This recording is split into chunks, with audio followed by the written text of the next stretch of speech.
For here was a spoiled brat from a prominent family in the province who transformed into a hardcore anti-dictatorship warrior, at an age when young boys of today would rather think of girls and spend most of their time playing online games. It was also a political family, what with Ed's older brother Loreto, who became mayor of the town. Ed's other older siblings were likewise prominent professionals who established themselves in Manila and even abroad.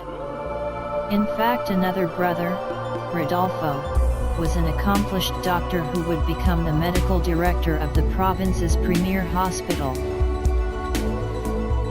Ed was everyone's beloved bunso, and they all loved to spoil him with gifts and favors when he was a student in Mapandan's public elementary and secondary schools. When Ed passed the UP entrance exam that allowed him to enroll in that most common pre-law degree, political science, everyone in his family was assured Ed would be getting the best education for lawyers in the entire country. But the year he entered UP Diliman was a tumultuous year. It was the height of the Vietnam War, and the anti-war protests in Manila were reaching a certain crescendo, especially with the visits of U.S. Presidents Lyndon B. Johnson in 1966 and Richard Nixon in 1969.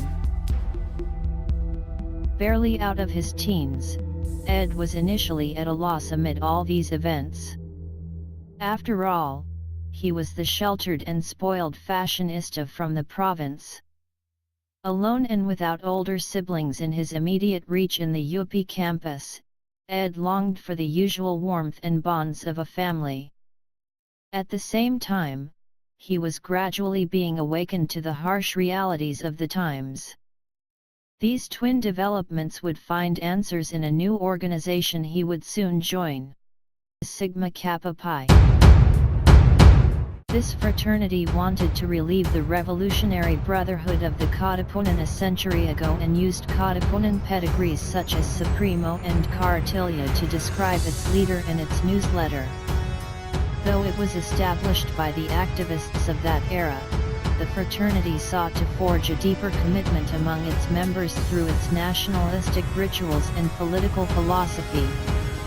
It wasn't long before Ed the Bunso became one of the kuya of his fraternity brothers in terms of awareness, daring, and commitment.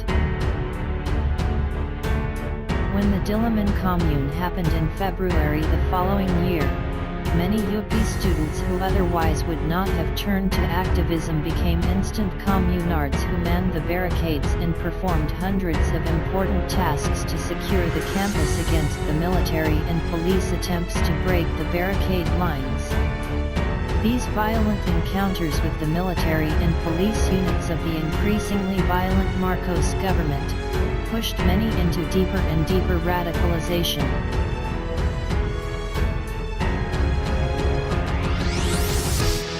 In late May 1970, together with two of his fraternity brothers, Ed sailed for General Santos City in Mindanao. It was purely a fraternity initiative that had no formal coordination with other organizations. The fare, clothing, and meager allowances they brought were solicited from the rank and file of the brotherhood, who sold books and other items to finance the daring expedition.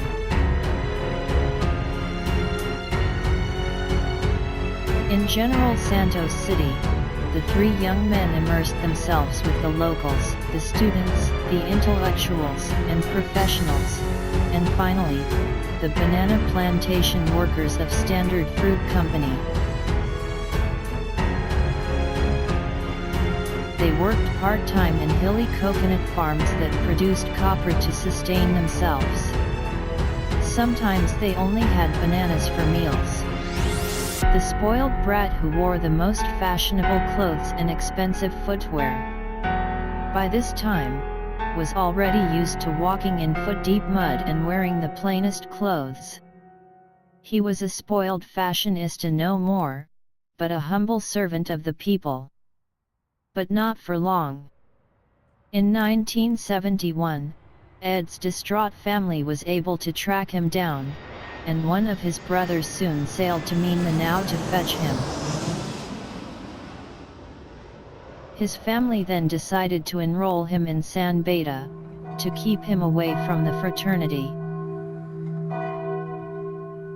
During this brief interregnum, Ed took seriously his studies in San Beda and looked forward to becoming a lawyer for the people. But when Marcos suspended the writ of habeas corpus in the aftermath of the Plaza Miranda bombing on August 1971, Ed was completely distressed. He knew that his fear of a Marcos dictatorship was becoming more and more real. Worried about the folks in General Santos City, he went back briefly to Mindanao. Together with one of his broads, they turned over the organizing work they started to the KM, then headed by another fraternity brother. And when Marcos finally declared martial law the following year, like thousands of activists of that time, Ed was placed at a crossroads. Shall he meekly acquiesce in face of the monster that the government had become, or shall he fight it by committing himself fully to the resistance? So he chose to fight. Ed, together with another fraternity brother, chose an arena of struggle closer to home, Tarlac. Tarlac province was a hotbed of resistance and thus was of special significance to the newly installed martial law regime. Ed and his comrades organized the peasants, in order to prepare them for the struggle against the thorough militarization of the area. His previous experiences in Mindanao cut him above the rest of the numerous student militants who were just being introduced to rural life. On April 23, 1973, however, government troopers from Camp Macabalas surrounded a nipa hut in Barangay Pug-asa, where Ed and other peasant activists were conducting a meeting. Not interested at all in making an arrest, the soldiers just strafed the hut, immediately killing Ed and 2 others. The incident was reported in major newspapers and the Marcos government claimed it was a bloody encounter. It was bloody all right, but it was no encounter. Ed's bullet-riddled body would be claimed days later, by members of his family. All these years, Ed Quinto Aquino's brief but heroic life was celebrated only within his fraternity's circles whenever it gathered on important occasions, because the path he chose represented the highest fraternity ideals and aspirations. He was conferred the fraternity's highest honor, the Gawad Sambayanan Award, in fitting recognition of this young man who could have easily aspired for fame, fortune, and power, but chose instead to consecrate his life to giving hope to the faceless, the nameless, and the destitute of this land.